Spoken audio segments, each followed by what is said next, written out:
कैसे हैं आप लोग। बेसिकली सबसे पहले मैं अपने बारे में बताऊं, मेरा नाम दीपक तिवारी है और आप फ़िलहाल जो क्लासेस लेने वाले हैं वो इकोनॉमिक्स की क्लास लेने वाले हैं। और आज हम लोग स्टार्ट करने वाले हैं इकोनॉमिक्स के इंट्रोडक्शन के बारे में। व्हाट इज़ इकोनॉमिक्स, क्योंकि इकोनॉमिक्स आप पढ़ने जा रहे हो तो जाहिर सी बात है आपको इकोनॉमिक्स के बारे में पता भी होना चाहिए। तो इकोनॉमिक्स यानी अर्थशास्त्र होता क्या है? देखो, इकोनॉमिक्स या अर्थशास्त्र एक ऐसा शास्त्र है जिसमें लोगों के द्वारा की जाने वाली आर्थिक क्रिया से संबंधित समस्याओं का अध्ययन किया जाता है। उसके बाद हम बात करते हैं इसके प्रकार, यानी व्यष्टि अर्थशास्त्र और समष्टि अर्थशास्त्र। इसके दो टाइप होते हैं, व्यष्टि यानी माइक्रो इकोनॉमिक्स और आपका मैक्रो का मतलब होता है समष्टि अर्थशास्त्र। तो सबसे पहले हम बात करते हैं व्यष्टि अर्थशास्त्र। देखो, व्यष्टि अर्थशास्त्र में एक अर्थव्यवस्था की छोटी इकाइयों से संबंधित समस्याओं का व्यक्तिगत स्तर पर अध्ययन किया जाता है। ठीक है, जैसे प्रति व्यक्ति आय, व्यक्तिगत मांग और एक फर्म के द्वारा की जाने वाली पूर्ति। नेक्स्ट आता है आपका समष्टि अर्थशास्त्र। समष्टि अर्थशास्त्र के अंतर्गत क्या होता है? हम लोग एक अर्थव्यवस्था की बड़ी इकाइयों से संबंधित समस्याओं का सामूहिक स्तर पर अध्ययन करते हैं, अर्थात संपूर्ण अर्थव्यवस्था का अध्ययन करते हैं।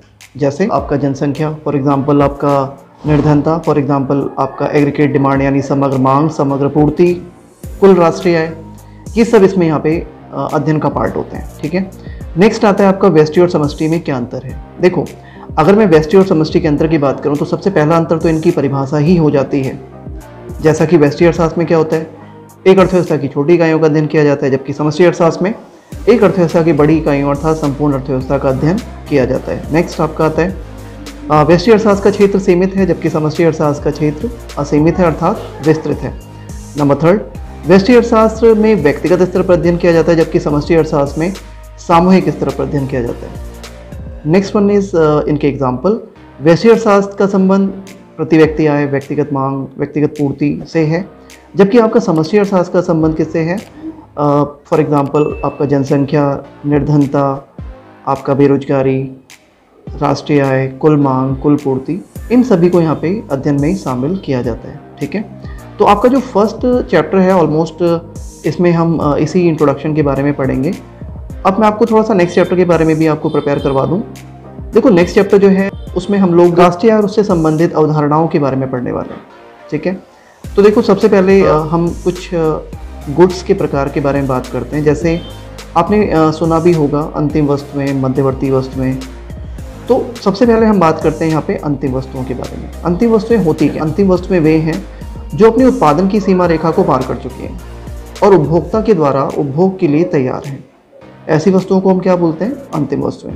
फॉर एग्जाम्पल इसके दो प्रकार हैं, एक आपका अंतिम उपभोक्ता वस्तु और एक आपका अंतिम उत्पादक वस्तु। अगर मैं अंतिम उपभोक्ता वस्तु की बात करूं तो अंतिम उपभोक्ता वस्तुएं वो हैं जो उपभोक्ता के द्वारा उपभोग के लिए प्रस्तुत की जाती हैं या तैयार हैं। For example butter and bread. और आपका अंतिम उत्पादक वस्तु, ये वे वस्तुएं हैं जिन्हें उत्पादक के द्वारा उत्पादन कार्यों में प्रयोग में लाया जाता है। फॉर एग्जाम्पल आपका प्लांट एंड मशीनरी, ट्रैक्टर हो गया, हार्वेस्टर हो गया, थ्रेसर हो गया, ये सब क्या है? अंतिम उत्पादक वस्तुएं हैं। ठीक है, अब हम बात करते हैं यहाँ पे, अगर हम इनमें डिफरेंस की बात करें, इनमें क्या अंतर है, तो बिल्कुल अगेन वही बात, इनमें पहला डिफरेंस इनकी परिभाषा। अंतिम वस्तुएं वो हैं जो तैयार वस्तुएं हैं, जबकि मध्यवर्ती वस्तुएं वो हैं जो कच्चे माल के रूप में प्रयोग की जाती हैं। अंतिम वस्तुओं जो हैं वो उपभोक्ता द्वारा उपभोग के लिए तैयार होती हैं, जबकि मध्यवर्ती वस्तुएं उपभोक्ता के द्वारा उपभोग के लिए तैयार नहीं होती हैं। अंतिम वस्तु उत्पादन की सीमा रेखा को पार कर चुकी है, जबकि मध्यवर्ती वस्तुएं उत्पादन की सीमा रेखा को पार नहीं कर पाई हैं।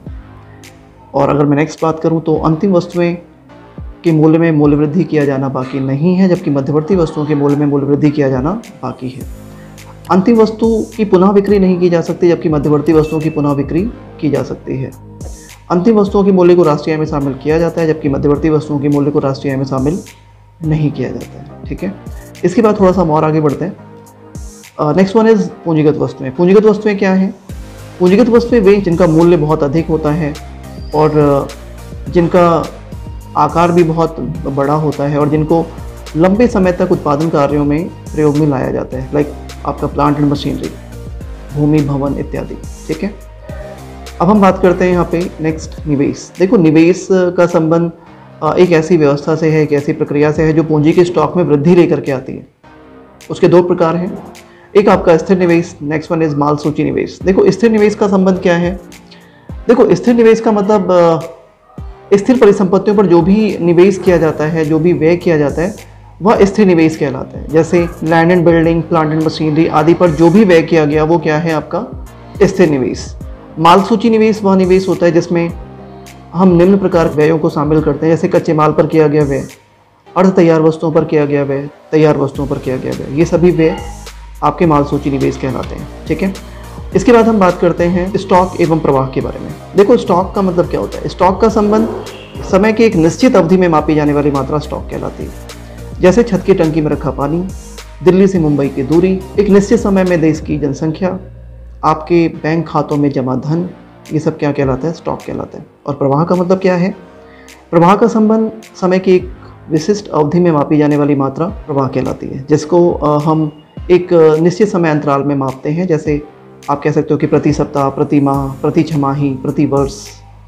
ठीक है, फॉर एग्जांपल छत की टंकी में रखे पानी में होने वाला रिसाव, दिल्ली से मुंबई जाते समय कार की स्पीड, आपके बैंक खातों में निरंतर जमा होने वाली राशि, मिलने वाला ब्याज, ये सब के सब क्या है, प्रवाह कहलाते हैं। ठीक है, अब हम बात करते हैं अर्थव्यवस्था और उसमें किन किन तत्वों को शामिल किया जाता है। देखो अर्थव्यवस्था का मतलब एक ऐसी व्यवस्था है जहाँ पर रह करके लोग अपनी जीविका का उपार्जन करते हैं और अपनी आवश्यकताओं को पूरा करते हैं, तो उसे क्या कहेंगे, अर्थव्यवस्था। और अर्थव्यवस्था में अगर मैं बात करूँ तो निम्न पक्षों को शामिल किया जाता है, जिसमें एक आता है आपका उपभोक्ता। उपभोक्ता क्या है, उपभोक्ता को हम गृहस्थ क्षेत्र भी बोलते हैं। उपभोक्ता वह है जो वस्तुओं और सेवाओं का उपभोग करता है। उसके बाद आता है उत्पादक क्षेत्र। उत्पादक क्षेत्र वह क्षेत्र है जिसके द्वारा वस्तुओं और सेवाओं का निर्माण किया जाता है उपभोक्ता की आवश्यकता के अनुसार। नेक्स्ट आता है आपका विदेशी क्षेत्र। विदेशी क्षेत्र वह क्षेत्र है जिसमें हम लोग क्या करते हैं, विदेशों से आयात और निर्यात को करते हैं, विभिन्न वस्तुओं और सेवाओं का आयात निर्यात किया जाता है। अगला है आपका सरकारी क्षेत्र। सरकारी क्षेत्र वह क्षेत्र है जिसमें एक कल्याणकारी क्षेत्र के रूप में इसको हम मतलब दर्शाते हैं, और यह भी एक उत्पादक के रूप में कार्य करती है। ये क्या करती है, आपका विभिन्न उपभोक्ताओं को आर्थिक सहायता देती है, बदले में उनसे टैक्स वसूल करती है, तो इसको हम कहते हैं सरकारी क्षेत्र। अब नेक्स्ट वन इज आय का चक्रीय प्रवाह। आय का चक्रीय प्रवाह क्या है, आय का चक्रीय प्रवाह, देखो अर्थव्यवस्था के विभिन्न क्षेत्रों के बीच जो भी आय का, मुद्रा का, वस्तुओं और सेवाओं का जो प्रवाह होता है वो आय का चक्रीय प्रवाह कहलाता है। इसके दो पार्ट हैं, आपका वास्तविक प्रवाह और मौद्रिक प्रवाह। वास्तविक प्रवाह का संबंध अगर मैं दो क्षेत्रीय अर्थव्यवस्था की बात करूं तो उपभोक्ता और उत्पादक के बीच में जो भी वस्तुओं और सेवाओं का जो प्रवाह होता है वह आपका वास्तविक प्रवाह कहलाता है। मौद्रिक प्रवाह, नेक्स्ट मौद्रिक प्रवाह का संबंध उपभोक्ता क्षेत्र और उत्पादक क्षेत्र के बीच में जो भी मुद्रा का जो आदान प्रदान है, यानी मौद्रिक जो लेन देन है, ऐसे प्रवाह को हम क्या बोलते हैं, मौद्रिक प्रवाह। जैसा कि आपने एग्जाम्पल के तौर पर अगर मैं आपको बताऊं तो विभिन्न उपभोक्ताओं के द्वारा अपनी सेवाएं उत्पादक को दी जाती हैं, बदले में उन सेवाओं के बदले में जो भी कारक आय प्राप्त होती है उसे हम क्या बोलते हैं, मौद्रिक प्रवाह में शामिल करते हैं। ठीक है, तो आज के लिए हम लोग इतना ही रहने देते हैं और आई होप आप लोगों को बहुत अच्छे से समझ में आया होगा। तो आप लोग बिल्कुल अच्छे से प्रिपेयर करें और कोई दिक्कतें हो तो आप मुझे ज़रूर बताएं। Thank you very much.